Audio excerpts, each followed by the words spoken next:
با تشبث وزارت کارهای خارجی جمهوری تاجیکستان و مؤسسه دولتی اصولخانه ملی تاجیکستان برای سزاوار تجلیل نمودن 30 سالگی همکاری جمهوری تاجیکستان و سازمان ملل متحد اوید به مسائل معارف، علم و فرهنگ یا خود یونسکو در اصولخانه ملی همایش جشنی برگزار گردید. در کار همایش نمایندگان دستگاه اجرایی پرزیدنت جمهوری تاجیکستان، وزارت کارهای خارجی، وزارت فرهنگ، اکادمی ملی علم‌های تاجیکستان، نمایندگان کورپوس‌های دیپلماتی مقیم تاجیکستان و دیگر نهادهای مربوطه اشتراک نمودند. در همایش دستاوردهای زمان استقلالیت دولتی در سمت همکاری تاجیکستان با یونسکو، هنر چکندوزی، ادرس‌بافی، دسترخوان هفت‌سین و هفت‌شین همچون رمز نوروز، شش مقام خانه، فلک سرایی، آش پلو و ابریشم بافی معرفی شدند.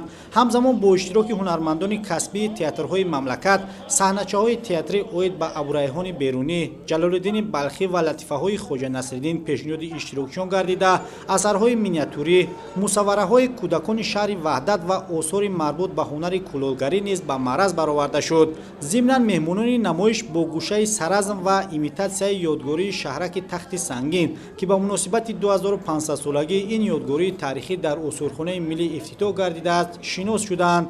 یکی از یادگاری‌های تاریخی که به فهرست یادگاری‌های جهانی یونسکو وارد شده است این سرزم میباشد. سرزم یک از آن یادگاری‌های میباشد که برای انعکاس نمودن تاریخ کهن ملت تاجیک نقش موثر دارد. همچنین بعداً یک از دیگر یادگاری‌های طبیعی حدود کشور با نام باغ ملی تاجیکستان نیز از زمره دیگر دستاوردهای زمان استقلال است که بر روی خط فهرست یادگاری‌های جهانی یونسکو وارد شده است.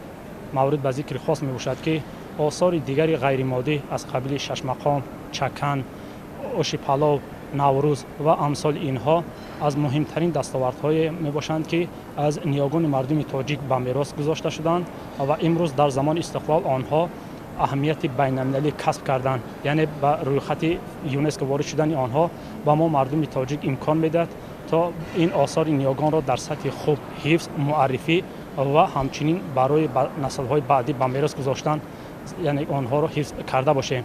این همایش امکان داد تا دایره وسیع مهمانان از نزدیک اوید به این دستاوردهای ساحه فرهنگ کشور از جمله بر روی خط فهرست یادگاری‌های جهانی یونسکو وارد نمودن بعضی از آنها معلومات بیشتر برای خود کسب نموده باشند. باید گفت که از دوره به یونسکو شامل شدن جمهوری تاجیکستان 30 سال سپری گردیده. در این مدت کمیسیون ملی جمهوری تاجیکستان اوید به کارهای یونسکو تأسیس داده شد. این تدبیر زمینه گذاشت که تا امروز یکچند آثار تاریخی، فرهنگی و طبیعی جمهوری تاجیکستان به فهرست این نهاد جهانی وارد شدند. ضمن همایش تمام سرتیفیکات هایی که جمهوری تاجیکستان دوام 30 سال از یونسکو به دست آورده است پیشنهاد حاضرین و تماشابینان اصولخانه ملی گردانیده شد.